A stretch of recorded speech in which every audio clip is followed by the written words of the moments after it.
Hello, good afternoon.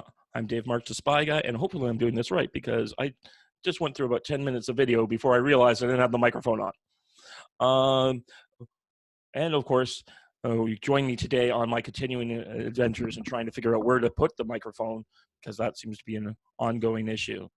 Uh, One I wanted to talk today about is I want to first thank everyone who's like all my new subscribers and all the continued people involved in our little community here that I'm growing on the internet. I'm trying to take a break from Facebook because there's nothing but negativity all the time and it's making me negative and I'm helping contribute to that negativity. So aside from a few little business things I'm doing, I have to do because they're on Facebook, I'm trying to keep off of that thing because it's annoying. And anyway, so what I was going to try and talk about a little today before we get to our today's Intel report, I was going to talk about me and who I am and where I come from and where the philosophy, so that give you a little bit of background on me and my ideas. So I'm started off writing for a bunch of magazines, Strategy and Tactics, A World at War, Modern War, and Against the Odds magazines. And I'm hoping after all this is done, I want to start my own magazine so I can make a little bit of money doing that. Because why not do what you like instead of what you hate? One of the things that how I started doing that was one day I'm reading the magazine and it says in the bar, I noticed it says, "We are always looking for new content. Please send us your ideas and we can do something with that." So I did. And suddenly I went and wrote my first article was about a guy named Gerald Bull who ended up making a giant super gun for Iraq in the 1990s. And then he got himself killed by, it looks like, Israeli intelligence. I started expanding from there. I wrote an article on something called Operations Research, and I've done articles range. My publisher was like, I was like, "What do you need?" And he says, I need more stuff on the Eastern Front because everyone in World War II, the Eastern Front in World War II, because everyone writes about America, either in Japan or on the European front, and then sometimes you get the British files, and then if you're lucky, you get the German files who want to talk about Hitler invading Russia, but no one really talks much about it from the Russian perspective. So I started reading lots of books on Russia and getting more published. So I've written books on Kiev encirclement.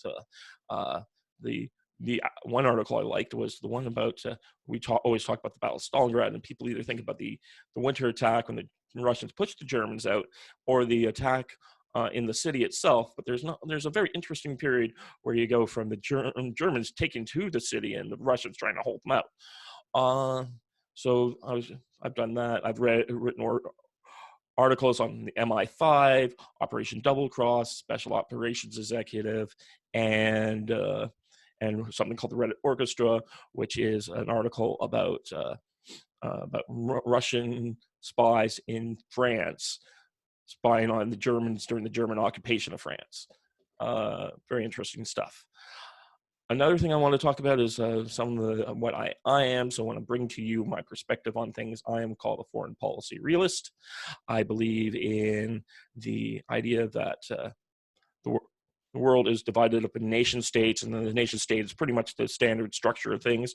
Sure, one day maybe we'll have global government, but there are reasons why the United States worked much better than, say, the EU at becoming a nation state. And the fact is that the United States wanted to become a country, and the Europeans have not, and that's why they've had a lot of trouble.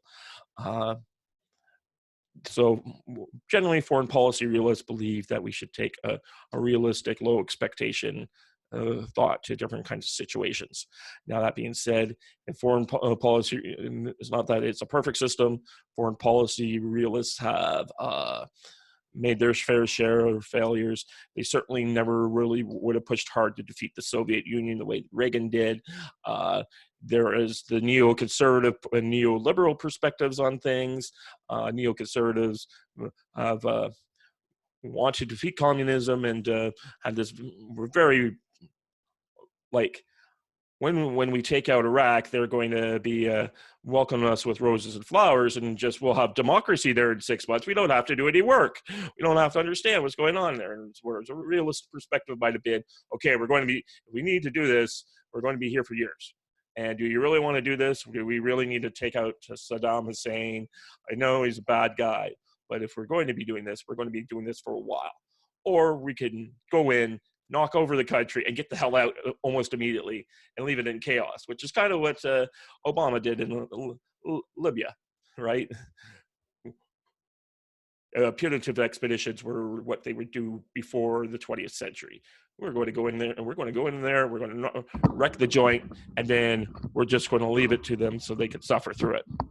So, wow, my freaking microphone is falling off the side.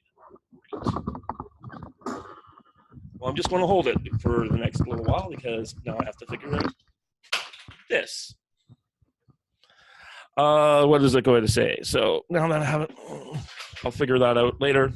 The other thing another guy I've been reading a lot lately is a guy named Peter Zeihan, right here in this book, because the camera doesn't seem to like it when I hold it up too high.